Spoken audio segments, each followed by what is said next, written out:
السلام علیکم ورحمۃ اللہ وبرکاتہ۔ دوستو، آج کی اس ویڈیو میں ہم ایک نہایت ہی پیاری اور سبق آموز کہانی سننے جا رہے ہیں جو حضرت علی کے عدل اور علم سے بھرپور ہے۔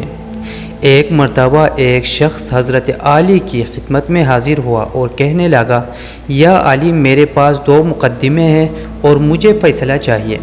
حضرت علی نے فرمایا، ٹھیک ہے، مگر یاد رکھو میرے فیصلہ اللہ کے حکم اور انصاف کے مطابق ہوگا، چاہے وہ تمہارے حق میں ہو یا خلاف۔ پھر دونوں فریق سامنے آئے، ایک نے اپنی بات رکھی اور دوسرا بھی بولا۔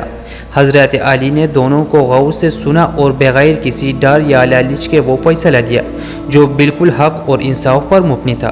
یہ دیکھ کر ایک آدمی نے کہا، یا علی، آپ کا فیصلہ بالکل وہی جو نبی کریم فرمایا کرتے تھے۔ حضرت علی نے مسکرا کر فرمایا، کیا تمہیں تعجب ہے؟ میں نے یہ علم رسول اللہ کے در سے ہی تو سیکھا ہے۔ دوستو، اس کہانی سے ہمیں یہ سبق ملتا ہے کہ انصاف ہمیشہ حق پر مبنی ہونا چاہیے، وہ اپنے حق میں ہو یا خلاف۔ علم اور عدل ایک مومن کی اصل طاقت ہے، جو فیصلے قرآن و سنت کی روشنی میں ہو وہی اصل کامیابی کا راستہ ہے۔ دوستو، اگر آپ کو یہ کہانی اچھے لگے تو ویڈیو کو ضرور لائک اور شیئر کریں اور چینل کو سبسکرائب ضرور کریں۔